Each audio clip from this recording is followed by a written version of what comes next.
చక్రి గారి పేరు మీద సి స్టూడియో అని చెప్పేసి ఎస్టాబ్లిష్ చేస్తామన్నారు. అవును. బయట చూస్తే ఎవరెస్ట్ అని ఉంది. ఆ! ఏంటి అసలు దానికి? యాక్చువల్లీ సి స్టూడియో తీసుకొని స్టార్ట్ చేశానండి. హ్మ్. అయితే నాకు ఆ ప్లేస్‌లో నాకు వెళ్ళడం కానీ, రావడం కానీ అంత ఇబ్బందిగా ఉండి, కొంత ఓకే. స్టూడియో కూడా అంటే ఎక్కువగా రన్ అవ్వల. పెట్టారా అసలు? పెట్టానండి. పెట్టారు. ఎక్కడ పెట్టాను. పెట్టారు? ఈ శ్రీనగర్ కాలనీలోనే ఒక ఓకే. చోట ఎస్టాబ్లిష్ చేశాను. అది ఓకే. అంతగా జరగలేదు.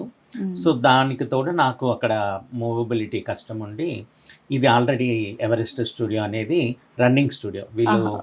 ఒక 5 ఇయర్స్‌గా రన్ చేస్తున్న స్టూడియో. ఓకే. ట్విన్ సిటీస్‌లో అందరికీ తెలుసు. ఎవరెస్ట్ స్టూడియో అంటే హ్మ్. అందరికీ హ్మ్. తెలిసిన పేరు. మంచిగా హ్మ్. వర్క్స్ జరుగుతున్న స్టూడియో అన్నమాట.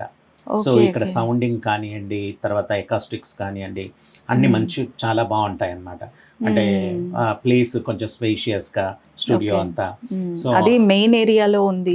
ఫుల్ మెయిన్ రోడ్ ఎక్విప్డ్ మీద. అన్నమాట. హ్మ్. అందుకని చెప్పి వాళ్ళు తీసేస్తుంటే